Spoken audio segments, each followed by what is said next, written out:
Selamat siang, ibu-ibu sekalian yang ada di sini, bapak-bapaknya juga ya. Saya mau memaparkan sedikit nih tentang data. Aduh, apa ya data ya? Kok kayaknya berat ya. Aduh, saya di sini mau jalan doang gitu ya. Kita santai ya, ngobrol santai aja. Salah ya? Oh, ini dia. Oke. Perkenalan ya, nama saya Fiona. Apa kabar?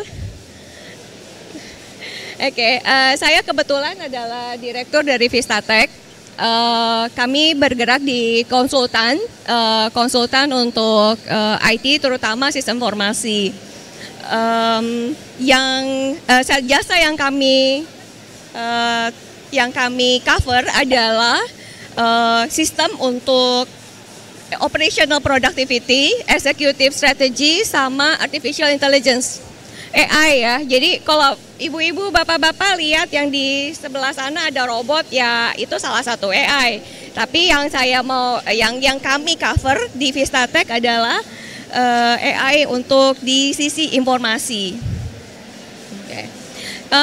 Sekian tentang yang Vistatek ya, perkenalannya udah cukup ya, lihat saya nanti bosen kalau kelamaan.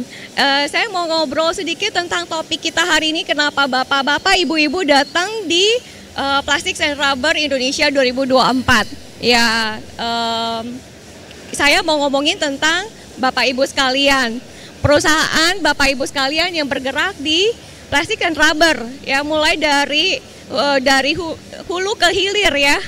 Perusahaannya ada banyak banget di sini, saya lihat juga banyak sekali mesin-mesin ya untuk factory gitu ya. Mulai dari yang hulu ke hilir, dari hulu ya perkebunan, ada mungkin yang di sini perkebunan gitu ya perusahaannya. Ada juga yang di sini ngolah hasil dari perkebunannya, dari lateksnya gitu ya, atau chemical yang diciptakan gitu ya. Terus kemudian barang setengah jadinya diproduksi sampai ke barang akhir, barang jadinya gitu. Jadi mungkin banyak beragam ya yang ada di sini sekarang. Saya mau bahas tentang 3 hal hari ini. Ya, yang pertama itu tantangan perusahaan-perusahaan di bidang plastik dan rubber saat ini. Ya, of course, bapak ibu sekalian pasti expertnya. Saya di sini mungkin hanya pemerhati gitu ya. Yang menjadi expert adalah yang biasanya tahu lebih banyak. Namun kita coba belajar ya, saling sharing di sini. Yang kedua adalah solusinya. Saya mau memaparkan sedikit kalau informasi adalah solusi dari tantangan. Kita coba lihat nanti ya apakah benar atau tidak. Terus kemudian teknologi yang bisa mengakselerasi solusi. Oke. Kita masuk yang ke pertama ya, yaitu challenge yang dihadapi oleh Plastics and Rubber terutama di Indonesia. Biasa ya, yang pertama kali cuan ya, tantangannya, betul Bapak Ibu. Tantangan di zaman sekarang ini adalah cuan ya, selalu sebenarnya dari dulu sampai sekarang dan sampai seterusnya adalah profit atau cuan ya untuk setiap industri. Setiap company maunya ya gimana cara kita mendapatkan profit. Dan profit itu terdiri dari 2 hal, yaitu revenue dan cost pastinya gitu ya. Lalu kita lihat tantangannya itu kita breakdown sebenarnya. Jadi kalau kita lihat besarannya aja ya habis itu kita bingung, terus so what gitu ya. Terus kemudian ya kita breakdown. Apa sih kalau dari sisi plastics and rubber industry, tantangan dari sisi revenue dan cost-nya itu kita breakdown lagi. Sorry. Okay.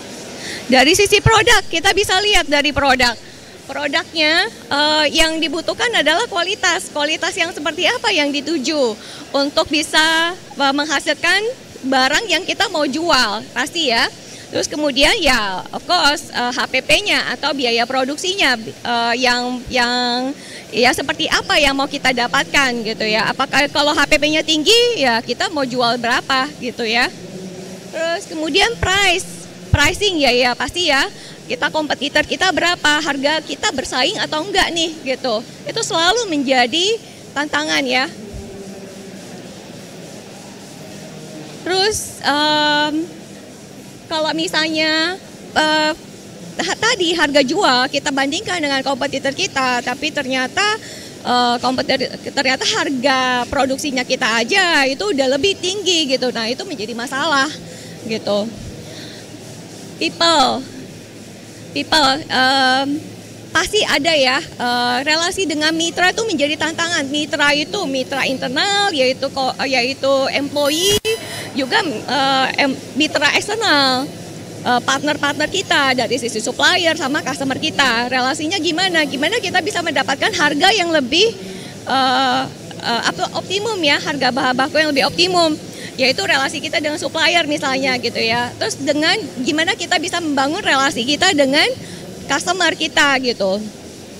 Terus juga dari sisi internal, dari sisi biaya dari people itu juga menjadi tantangan sendiri gitu.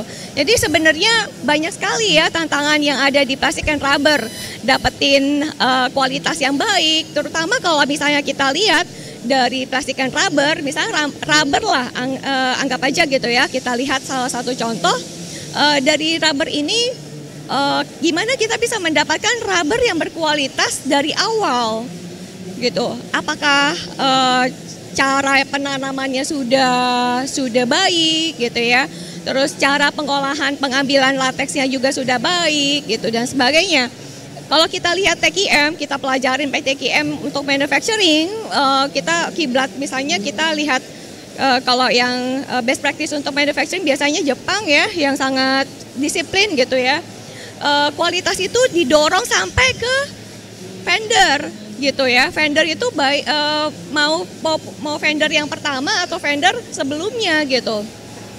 Jadi perusahaan itu sangat memperhatikan gimana kualitasnya bisa didapatkan gitu. Gimana caranya. Jadi hal-hal seperti ini itu dijaga. Nah, cara jaganya seperti apa? Ini challenge ya. Kita mau lihat dong solusinya gimana ya. Solusinya akan banyak sekali ya, karena variasinya banyak sekali. Kita ambil yang gitu, yang general di sini. Informasi tentang kualitas, sorry ya, bentar. Tadi kualitas bahan baku misalnya contohnya. Gimana caranya supaya company itu bisa menjaga kualitas tersebut?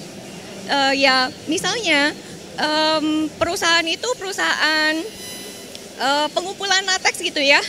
Terus sementara vendor-vendornya adalah petani-petani nih, petani-petani perkebunan karet gitu ya.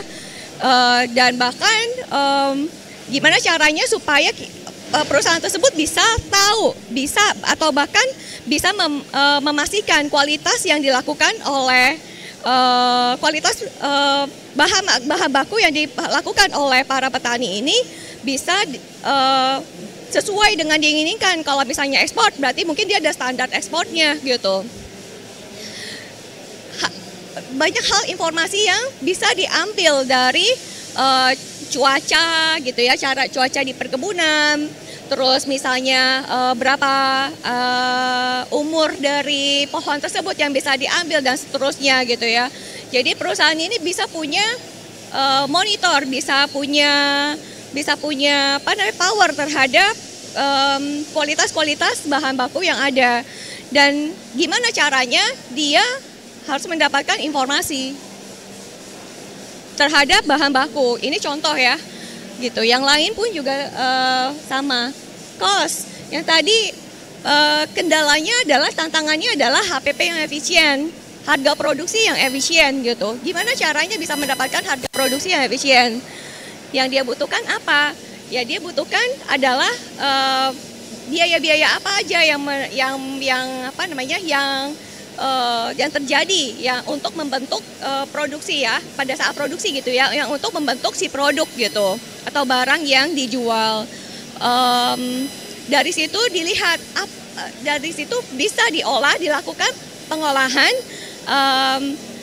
apa yang perlu diimprove, apa yang bisa dilakukan supaya efisien. Jadi ya yang again sekali lagi yang dibutuhkan adalah informasi untuk bisa menganalisa. Dan of course habis itu setelah beranalisa ya lakukan improvement gitu ya. Terus kemudian price. pricing, harga pasar yang dibutuhkan ya berarti informasi harga pasarnya gitu. Baru kita bisa melakukan positioning dan lain-lainnya.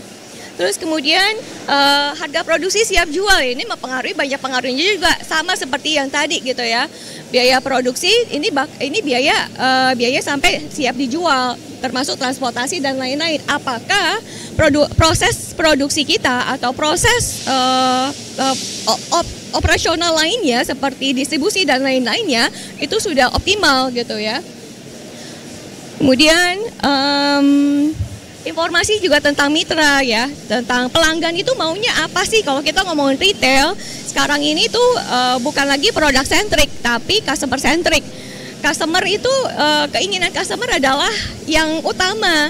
Kalau kita sudah bisa mencapai yang dimaui sama customer, ya kita bisa membuat produk yang sesuai dengan yang customer butuhkan gitu. Itu adalah menjadi daya jual yang lebih lagi gitu, lebih tinggi lagi. Nah, makanya dibutuhkanlah informasi keinginan customer itu apa sih gitu. Sekali lagi informasi. Nah, kemudian tenaga kerja dan produktivitas si tenaga kerja gitu ya, resource perusahaan. Tantangannya dan solusinya apa? Solusinya bagaimana tenaga kerja tersebut bisa berkembang, bukan cuma sekedar, jadi kita elevate lagi si tenaga kerja tersebut gitu. Kualitas, dari sisi kualitasnya, apakah perlu pelatihan doang atau kita lebih gali lagi potensinya? Gimana supaya dia bisa melakukan analisa untuk dia bisa tahu sendiri nih, saya menganalisa diri sendiri, pekerjaan saya sudah saya lakukan dengan baik atau enggak, atau bahkan secara dengan lebih luas lagi gitu ya. Dari sisi pekerjaan ini atau maksudnya proses ini saya lakukan analisa apa yang bisa kita lakukan efisiensi misalnya. Jadi sekali lagi balik-balik ke informasi ya, sama skill dari orang tersebut gitu. Pastinya timely, kita ya butuh data atau informasi tersebut cepat pada saatnya ya. Kalau misalnya kita punya data kualitas bahan produksi yang sebulan yang lalu atau setahun yang lalu terus mau digunakan sekarang ya buat apa gitu. Jadi pasti timeliness itu menjadi salah satu yang penting. Jadi sekali lagi yang menjadi aset itu adalah informasi. Aset itu jarang sekali dilihat sama perusahaan kalau informasi ini adalah suatu aset yang bisa dikembangkan dan bisa mengenerate segala sesuatu, baik revenue maupun menurunkan cost. Jadi bukan cuma jualan doang ya informasinya. Informasi kalau kita lihat di luar itu, perusahaan-perusahaan luar itu sangat-sangat menjaga informasi dan mengembangkan informasinya mereka gitu. Bukan cuma sekedar bikin report aja. Oke, perusahaan Bapak Ibu sekalian, ada yang mungkin yang udah, maksudnya masih pakai paper, udah industri 4.0, kita coba ya untuk bisa kita lihat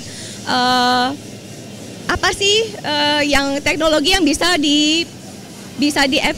dipakai secara untuk mengoptimalkan proses perusahaan gitu ya. Jadi apakah paper adalah salah satunya? Mungkin masih bisa, mungkin ada yang perlu, tapi kita bisa lihat teknologi untuk satu menginput, kemudian melakukan proses foto workflow di dalam perusahaan sampai mengenerate hal-hal lainnya gitu ya, informasi, report atau analisa lainnya. Jadi gimana caranya? ERP ya, salah satunya ERP, yaitu teknologi untuk bisnis proses. Gimana kalau misalnya kita ngomongin, kita ada di Digital Transformation Hub nih. Kalau di Digital Transformation Hub kita lihat ya yang berbau teknologi ya memang ya gitu ya. Tapi kita coba lihat lagi di perusahaan kita sendiri itu digital transformation apa yang sudah kita buat. Digital transformation itu apa sih? Apakah dari paper tadi? Dari paper terus kita masukkan ke dalam sistem. Kita buatkan sistemnya. kita bikin kayak apa namanya, entah mobile apps ya gitu, atau apa namanya, atau web aplikasi gitu ya. Apakah hanya sekedar itu? Digital transformation akan sangat optimum ya kalau dia bisa bergerak, kalau dia bisa berjalan sendiri sesuai dengan proses flow-nya gitu. Jadi kalau dia stuck doang cuma untuk input doang, terus mau diapain gitu ya. Sementara kalau misalnya sudah ada, salah satunya adalah ERP, jadi proses itu mulai dari purchase sampai pay itu dia sudah berjalan di dalam ERP tersebut, sistem tersebut. Dari sales, dari order to receive ya, OTR, dia sudah berjalan di dalam sistem tersebut gitu. Kemudian mobile apps ya, kalau kita ini sebagai apa namanya, tambah ya gitu ya, additional. Kalau misalnya ERP, mungkin ERP ada gap bagi orang-orang yang mobile, atau bagi orang-orang yang apa namanya, yang perlu ada sistem di selain yang ada di ERP, bisa dibuatkan mobile apps-nya gitu ya. Terus web application, jadi supaya apa? Supaya orang itu dekat dengan si sumber data gitu ya. Satu, untuk menginput. Yang pertama memang pasti harus ada yang input gitu. Kemudian integrasinya, jadi nggak cuma yang tadi ya stand alone. Jadi kalau accounting ya cuma pakai sistem accounting doang ya, terus habis itu berarti yang lainnya masih ada dong gitu ya, yang paper. Nah, apakah sistem yang ada di perusahaan Bapak Ibu sekalian itu sudah efisien gitu? Kalau belum, bisa dipikirkan integrasinya gitu ya, dan otomasinya, misalnya workflow gitu ya, atau approval. Jadi apakah approval itu ya oke, kita sudah pakai ERP, kita input purchase order, lalu kita minta approval, kita print dulu ya gitu ya, baru habis itu kita mintain approval berdasarkan di kertas gitu. Apakah itu sudah efisien atau belum di perusahaan Bapak Ibu, bisa diperhatikan sendiri-sendiri. Oke. Nah, ini yang dari sisi operasional ya, bagaimana operasional itu di dalam sebenarnya operasional untuk yang satu bisa efisien, yang kedua informasi itu ada di setiap proses operasional yang Bapak Ibu lakukan gitu, baik secara fisik, tapi teknologinya atau sistemnya jalan bersama nih gitu, jadi nggak ketinggalan. Kenapa? Supaya mendapatkan informasi yang akurat dan tepat, dan juga cepat ya, yang timely tadi. Terus kemudian kita lihat juga informasi itu kalau udah dimasukin, biasanya dipakai buat apa? Buat report ya Bapak Ibu ya, dipakai buat report, terus dipakai untuk meeting gitu ya. Tapi habis dari yang sekarang dilakukan gimana nih? Apakah informasinya sudah didapat dengan cepat, report bisa diolah dan didapatkan dengan cepat? Gapnya berapa? 1 bulan, 2 bulan, 1 tahun misalnya gitu. Apakah sepanjang itu, atau saat dibutuhkan, saat itu bisa didapatkan informasinya? Jadi segimana apakah informasi yang ada di tempat Bapak Ibu bisa dipakai untuk menunjang decision making di perusahaan Bapak Ibu dengan cepat?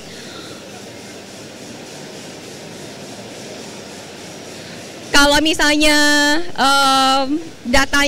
informasinya telat, keputusannya telat, ya udah bye gitu ya.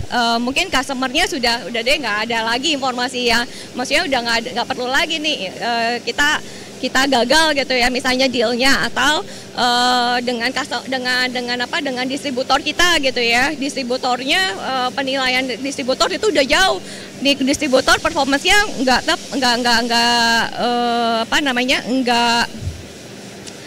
perform nih, nggak bagus gitu, tapi kita taunya sebulan kemudian, 2 bulan kemudian gitu ya, atau bahkan 1 tahun kemudian, yang akhirnya efek juga gitu ke kita.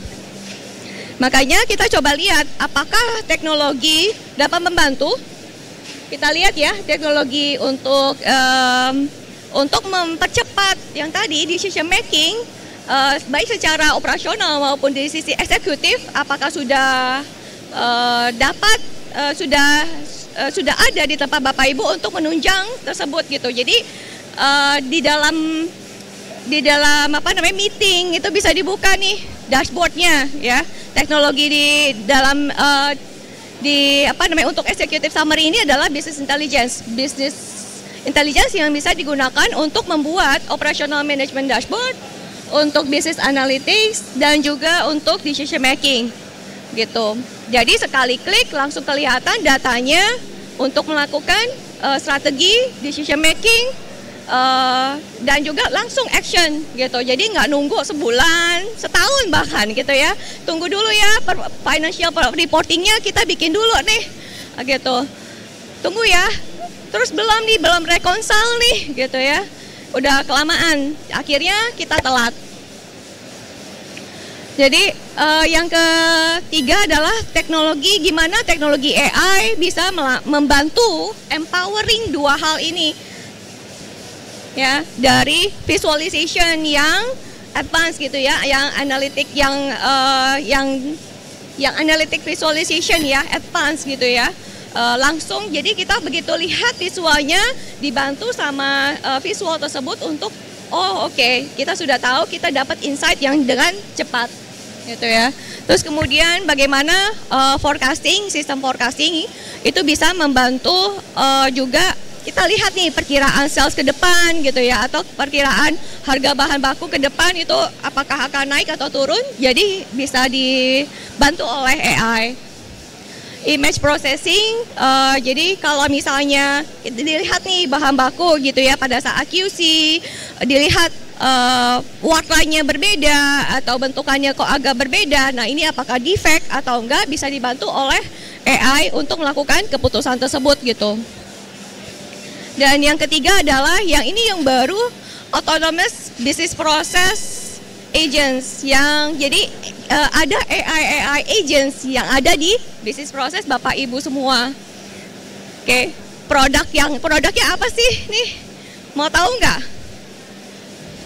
Produknya apa? Jadi banyak banget ya. Yang saya sebutkan di sini memang adalah Microsoft. Jadi dari Microsoft Dynamics 365, Microsoft Power Apps, Microsoft Power Automate, Microsoft Fabric, Microsoft Power BI, Microsoft Azure, dan yang terakhir adalah Copilot. Microsoft Copilot yang sedang dikembangkan oleh Microsoft ada di setiap produknya Microsoft, dan yang terakhir adalah ya ini yang terbaru ya memang ya, ada agent AI ditempatkan untuk bisnis proses, untuk membantu bisnis proses, untuk melakukan bank reconciliation yang dulunya harus dicari tahu ya gitu dengan manual. Kalaupun ada pun nggak secanggih sekarang gitu dengan AI, dilakukan dengan manual, dicari dulu tanggal sekian, angkanya sekian, di tempat kita sama di tempat bank ada apa enggak, sama apa enggak gitu ya. Ya, jadi yang bisa meningkatkan produktivitas dari karyawan tersebut. Supaya apa? Supaya bukannya untuk menghilangkan ya, tapi supaya kegiatan-kegiatan operasional tersebut bisa yang tedious terutama bisa berkurang, sehingga orang lebih punya banyak waktu untuk hal-hal yang lebih penting, yang memang kerjaannya dia. Kalau dia adalah sales, biarkan dia menjadi sales gitu. Kalau dia adalah orang marketing, biarkan dia menjadi orang marketing. AI-nya membantu hal-hal lainnya yang menyita waktunya dia gitu. Oke, kenapa pakai Microsoft? Ya udah tahu semua ya, tapi saya mau ulas sedikit nih. Gartner itu adalah kiblatnya orang-orang IT sih memang. Gartner bilang Microsoft itu leader di Magic Quadrant-nya dia, di beberapa produknya dia adalah leader gitu ya. Terus Forrester melakukan studi ya di beberapa produk ya, seperti di Power BI, untuk Microsoft Dynamics 365 juga, di perusahaan-perusahaan yang menggunakan produk tersebut 200-300% ROI-nya yang menggunakan produk-produk Microsoft. Tapi kita semua udah tahu lah ya, Microsoft ya, udah terkenal. Kenapa sih Microsoft itu sangat disukain? Satu, mudah. Tampilannya itu user friendly, ya, betul ya. Microsoft itu user friendly. Dia memang mengutamakan gimana supaya pengguna itu bisa menggunakan dengan mudah, gitu. Customer centric yang tadi. Jadi bukan product centric. Produknya betul, produknya kualitasnya baik, bagus gitu ya. Tapi customer centricnya begitu sesuai dengan customer, maka customer itu pasti akan mau pakai gitu. Produknya yang bagus itu akan terjual gitu. Dan yang kedua, sistem integrasinya kompatibel ya Microsoft itu, dan terintegrate kemana-mana gitu. Jadi produk-produk yang tadi bisa dikolaborate dengan Microsoft Teams untuk communication gitu ya, dengan mudah sekali ya. Jadi langsung terkolaborate gitu untuk memudahkan untuk pekerjaan. Oke, terus trusted ya. Memang ya Microsoft udah lama sekali dan trusted gitu jadinya. Sistem yang dibangun juga oleh mereka juga terus dikembangkan sama mereka. Setiap produknya itu dikembangkan. Selalu ada perubahan-perubahan, pengembangan-pengembangan yang selalu rilis gitu ya, periodically. Terus kemudian ya cloud sih, ya memang cloud itu memang apa ya? Udah jadi salah satu alternatif ya. Kita bisa akses dimanapun gitu ya, lebih mudah gitu ya. Dan untuk perusahaan yang mengimplementasi cloud base, ya less maintenance. Jadi maintenance-nya semua ada di Microsoft karena udah dijagain sama Microsoft, lebih mudah lagi gitu. Udah less maintenance. Kemudian security-nya juga pakai standarnya Microsoft gitu. Dan yang pasti impactful to business. Jadi yang menggunakan pastikan ya memang tergantung implementasi ya. Implementasinya seperti apa? Yang pasti harus impactful to business, dan Microsoft itu produknya sudah dipakai oleh ribuan bahkan puluhan ribu perusahaan di seluruh dunia. Kalau nggak ada yang pakai, ya kita boleh bertanya gitu ya. Tapi kalau sudah dipakai, artinya mereka sudah melihat dan mengalami gitu ya perubahan yang mereka dapatkan. Ini sayangnya nggak ada suara ya. Oke, saya yang jadi suaranya. Domino's Pizza ya, Domino's Pizza di UK. Ini adalah salah satu contoh perusahaan yang menggunakan data informasi perusahaannya sendiri untuk melakukan planning terhadap stoknya, penjualan, terus kemudian stok ya, demand planning. Sayangnya nggak ada suara, nggak ada suara, nggak apa-apa. Oke. Ini subtitlenya pun nggak kelihatan ya.